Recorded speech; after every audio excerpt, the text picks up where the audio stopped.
पूजा छोड़कर माँ की आज्ञा पालन का चुनाव करेगा। किंतु भानुकोपन ही क्यों? वो उसे ही क्यों भेजेंगे? क्योंकि जयंत का हरण कर उसी ने अपने शक्ति और सामर्थ्य को प्रमाणित किया था।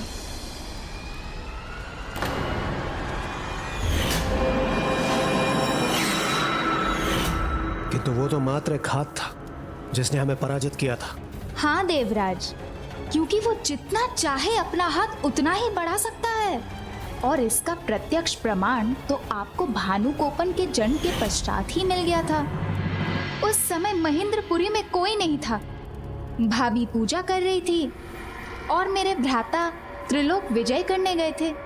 भानुकोपन अकेला शिशु निद्रा में था और सूर्य की तपती किरणें उसकी निद्रा भंग कर रही थी। तब उसने अपना हाथ बढ़ाया और सूर्य की किरणों को ही नहीं रोका, स्वयं सूर्य देव को ही रोक दिया।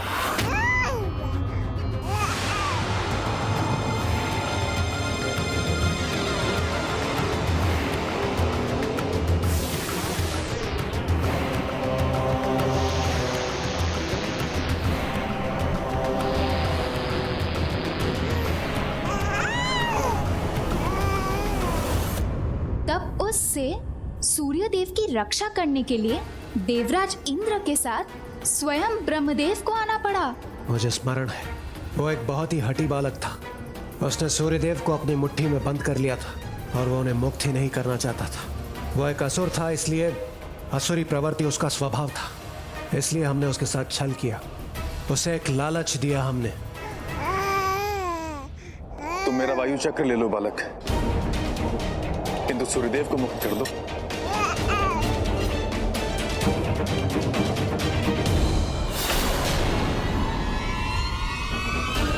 मैं तुम्हें अपना शक्तिशाली जल प्रवाह दूंगा, देखो।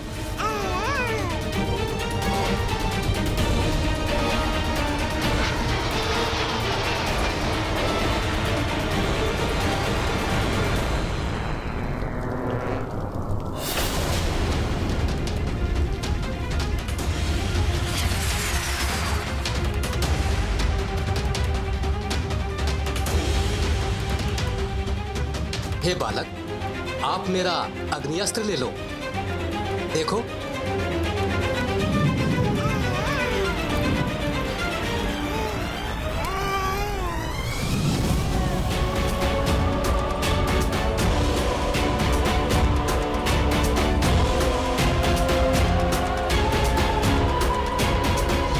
मान जाओ पुत्र, हम आपको अपना वज्र रूपी अस्त्र प्रदान करेंगे। ये देखो।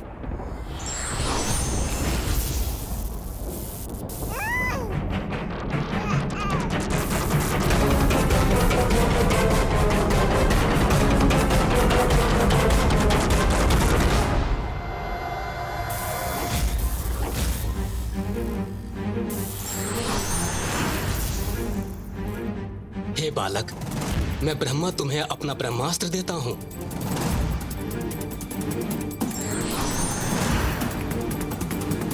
ये लो और सूर्यदेव को मुक्त करो।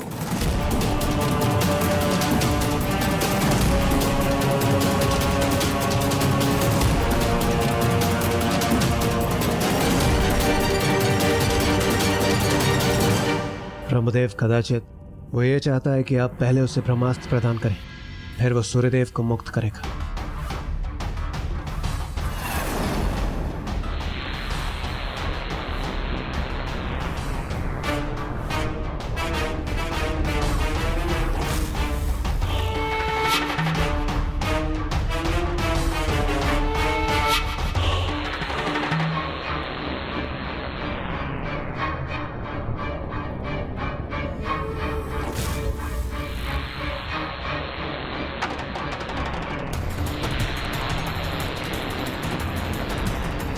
जब वो एक मात्र शिशु था, बोल तक नहीं सकता था, तब भी उसने अपनी अपार शक्ति और बुद्धि का परिचय दिया था। उस घटना के बाद माता सुरासई ने उसके जले हुए हाथ और ब्रह्मास्त्र को देखकर उसका नाम भानुकोपन रख दिया था, अर्थात वो जिसने सूर्यदेव को ही अपना बंदी बना लिया था। और तब से ही भानुकोपन ही माँ को सर्वाधिक प्रिय है। वो अवश्य उसे ही युद्ध के लिए भेजेंगी।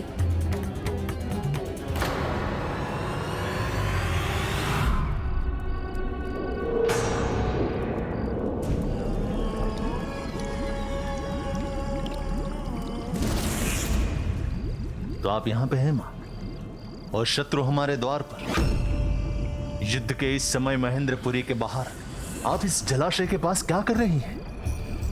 मैं कब, कहाँ और क्यों होती हूँ ये या तो मैं जानती हूँ या मेरी माया। तुम बताओ पुत्र, तुम मुझे क्यों ढूंढ रहे हो? कुछ तो विशेष ही होगा। विशेष ही है मां। आपसे अनुमति चाहिए कि कल भानुकोपन के स्थान पे हमारी सेना का नेतृत्व मैं करूं या सिंहमुख?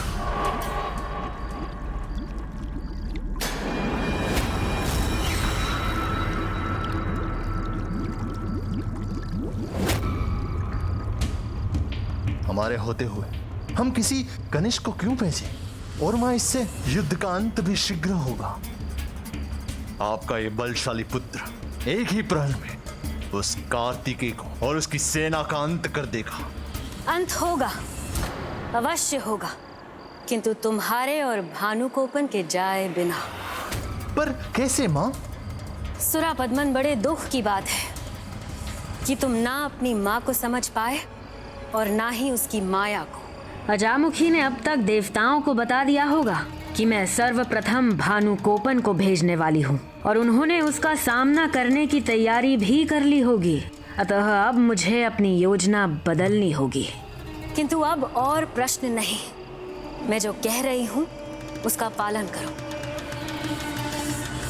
इस जलाशय में प्रवेश करो।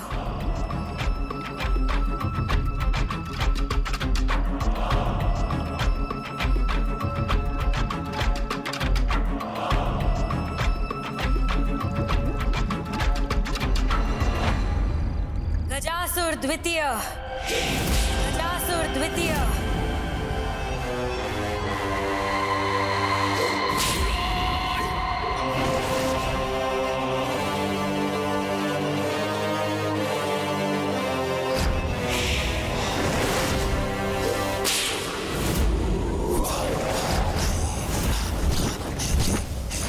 ताप नहीं, श्राप हूं मैं, सबका विनाश हूं मैं।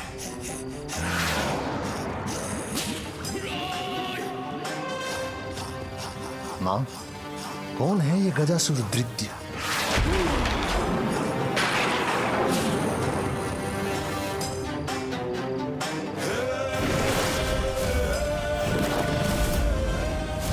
महान असुर गजासुर का पुत्र, जिसके भीतर धरती का रक्त सोख लेने की शक्ति है।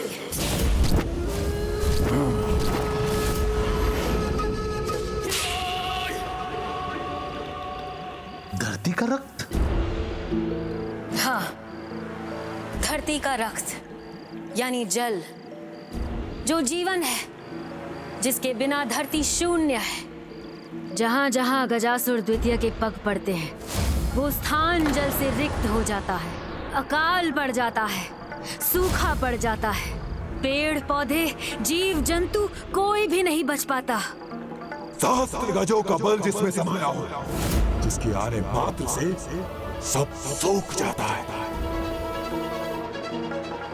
ऐसे असुर गजासुर द्वितीय को बुलाने का दुस्साहस क्यों किया आपने? क्या आप अकाल का आनंद लेना चाहती हैं? आनंद तो लेना है मुझे, युद्ध में विजय का आनंद, और इसका कारण तुम बनोगे गजासुर द्वितीय। जिस शत्रु ने महेंद्रपुरी के बाहर अपना डेरा डाला है, अपने अकाल से उस शत्रु का काल बनकर। किंतु मैं भला ऐसा क्यों करूं? कठोर तपस्या से अर्जित शक्तियों को मैं आपके लिए क्यों व्यर्थ करूं? तुमने सत्य कहा कि तुम मेरे लिए अपनी शक्तियां क्यों व्यर्थ करोगे, और करनी भी नहीं चाहिए। मुझसे तो तुम्हारा कोई संबंध भी नहीं, किंतु अपने पिता के संबंधी तो हो ना।